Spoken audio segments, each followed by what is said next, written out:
Nos quedamos acá, ¿no? O ya vimos esto también. ¿Me acuerdo? ¿Vimos esto? No. Ya. Pasamos a ver el síndrome intersticial. Para esto tenemos que entender qué es el intersticio.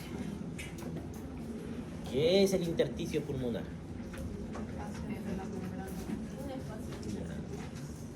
Más que un espacio, ¿qué es? Lo que está entre los espacios. Es toda la estructura que le da pie a ese pulmón. Todo donde está el resto del pulmón. ¿Cómo qué? ¿Qué pueden considerar intersticio? Las paredes del alveolo. ¿Qué más? Eso es el intersticio. La membrana que separa el alvéolo del vaso sanguíneo, eso es el intersticio.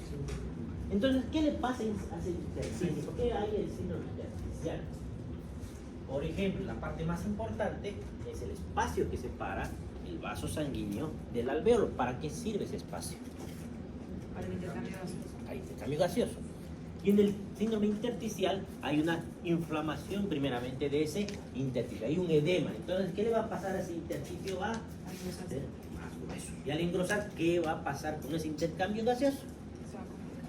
Va a ser más difícil que haya el intercambio. Peor todavía si avanza a fibrosis.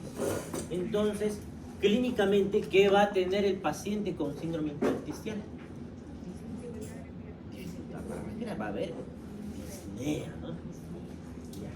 Entonces, enfermedades difusas del parénquima. Difusa, ¿por qué? Porque el intersticio es todo el pulmón, básicamente, toda la estructura que le da forma al pulmón. Etiología, hay múltiples etiologías que alteran ese paso. Vamos a ver un resumen. Manifestaciones clínicas, lo primero, si no puedo hacer ese intercambio gaseoso, voy a tener disnea y que va a ser progresiva. Además voy a tener tos seca. ¿Y por qué tos? ¿Qué tiene que ver la tos con el intersticio? Porque la tos es un reflejo. ¿Para qué es ese reflejo? Para expulsar todo lo que está en esa vía aérea. Pero ¿y aquí hay cosas en la vía aérea? No hay. Entonces, ¿por qué hay tos? También es un reflejo ante el hipoxia, por si acaso. En este caso hay hipoxia. Y además puede haber hipocratismo digital. ¿Se acuerdan lo que es hipocratismo digital? Dedos en palillo de tambor, o si no, las uñas en vidrio de reloj. ¿Y cuándo veíamos esto? O son las agudas. ¿Qué estudios complementarios pueden solicitar?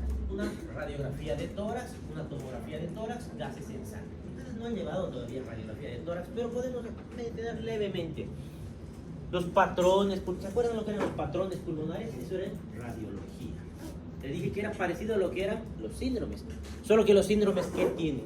¿Qué es el síndrome? Pero las radiografías, las tomografías no tienen síntomas. Entonces solamente es el conjunto de signos radiológicos. Son los patrones. Y se parecen en el nombre, son exactamente iguales. El patrón de condensación, ¿no? Síndrome de condensación. El patrón de derrame pleural, síndrome. Son casi iguales. Y tenemos el patrón intersticial, que es el síndrome intersticial. Ese patrón en rayos X, ¿qué voy a ver? Si veo el intersticio, que debería ser invisible, cuando lo vea es el patrón intersticial. ¿Y qué cosas puedo ver? Lo subclasifico en el patrón lineal cuando veo líneas, como las líneas B de Kerlin en insuficiencia cardíaca. O cuando veo puntitos, el patrón micronodular, un montón de puntitos, como en la tuberculosis biliar. El patrón reticular, cuando veo como redecillas. ¿Esto qué será? Eso es el patrón intersticial de tipo reticular en este caso. No debería haber sido así. Si no veo bien, tengo dudas, puedo pedir una tomografía de tórax. ¿Y gases en sangre? ¿Por qué pediría gases en sangre? ¿Qué son los gases en sangre? ¿Cuáles son? Eso. Entonces, ¿qué voy a ver? Oxígeno y dióxido de carbono, que se escriben PO2 y PCO2, la presión parcial del oxígeno y la presión parcial del dióxido de carbono. ¿Y para qué pido eso? Aparte de saber si falta o sobra. para diagnosticar lo que es la insuficiencia respiratoria. Puedo ver también acidosis, pero aquí veo la insuficiencia. ¿Recuerdan qué era insuficiencia respiratoria? Que la clasificaba en tres. ¿Por qué? La tipo 1 era cuando mi PO2 bajaba de 60. La tipo 2 cuando la PCO2 por encima de 55. Y la mixta era, o la tipo 3, cuando había las dos. Está en nuestro tema, está en el libro, pero no está en las diapositivas, porque no veo que sea tan semiología insuficiencia respiratoria, porque el diagnóstico es gasometría. Puedo ver uso de tiraje, cornaje, pero básicamente se basa en gasometría, por eso no estamos llevando ese tema. De todas maneras, se los menciono para que no digan, no nos han enseñado qué es insuficiencia respiratoria. Lo repetí, probablemente no entre el examen, sino en el libro tal cual, pero les explico.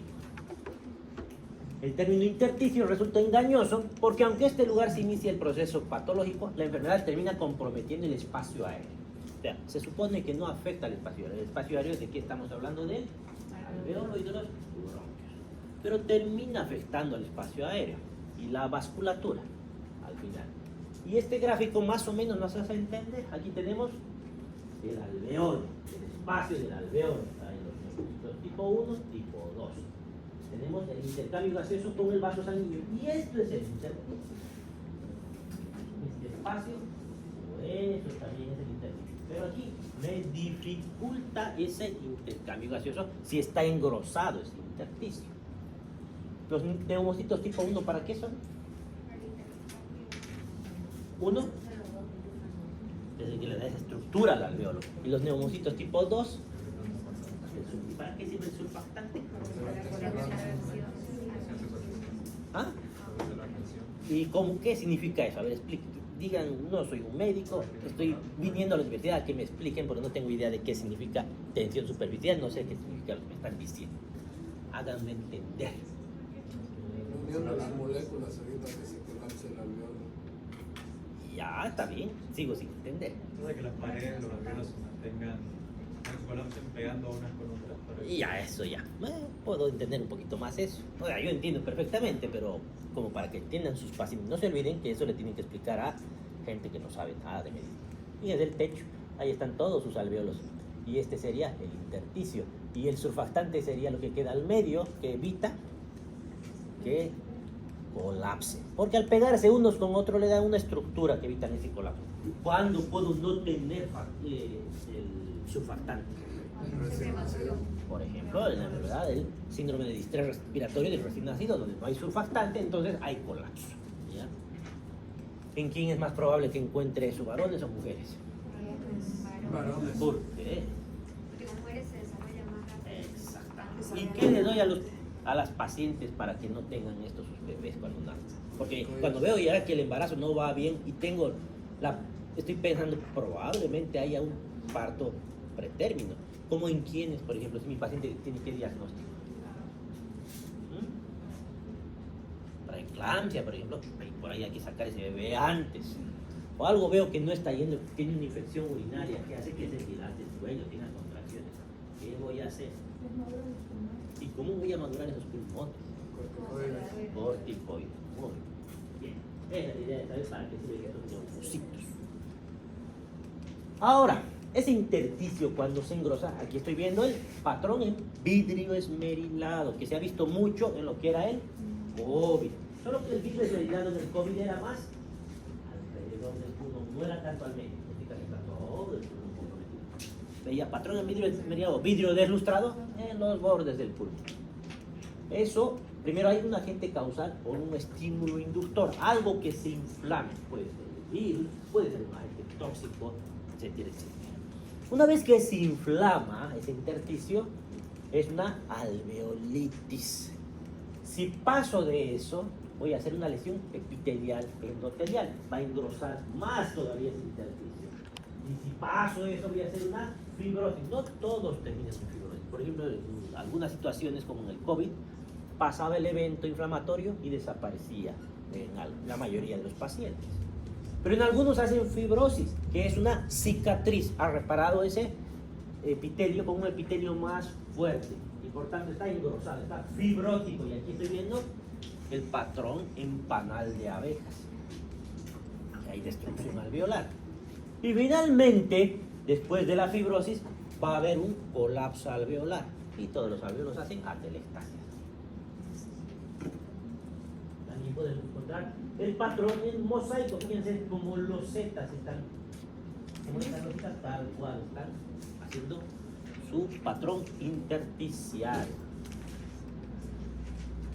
Localizaciones topográficas. Si encuentro el patrón intersticial en los campos superiores, sospecho en silicosis, alveolitis alérgicas extrínsecas, sarcoidosis, histiocitosis X, neumonía eosinofílica.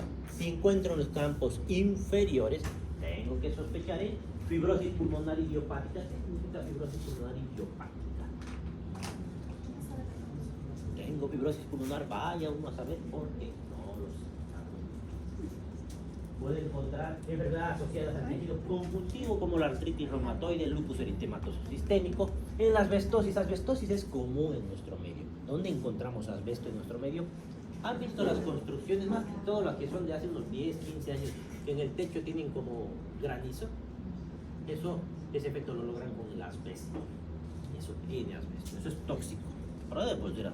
Pero si yo vivo ahí, ¿tendré asbestosis? No, porque está pintado.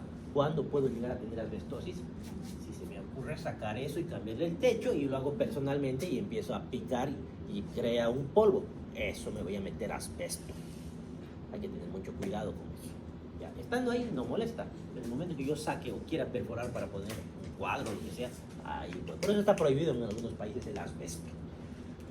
Prevalencia de cavidades. A ver, ahora pasamos al síndrome cavitario, que es la presencia de cavernas. Son espacios.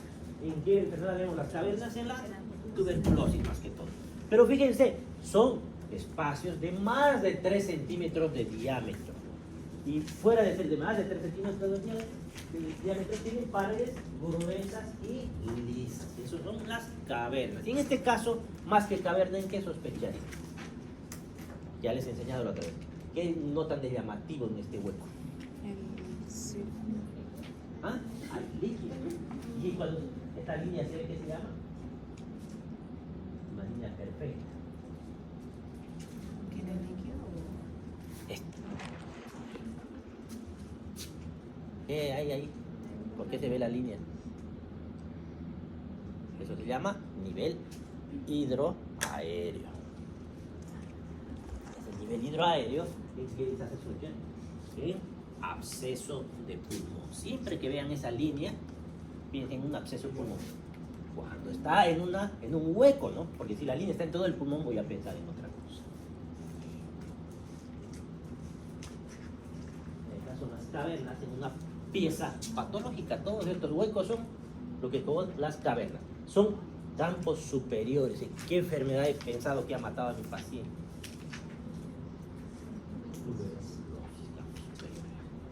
Esta es la necrosis gaseosa. En este caso todavía no había llegado hasta el exterior. Es la necrosis casi que les decía. Ya está llegando al bronquio, que es el bronquio. Una vez que destroza el bronquio, todo el contenido sale al exterior quedando las cavernas.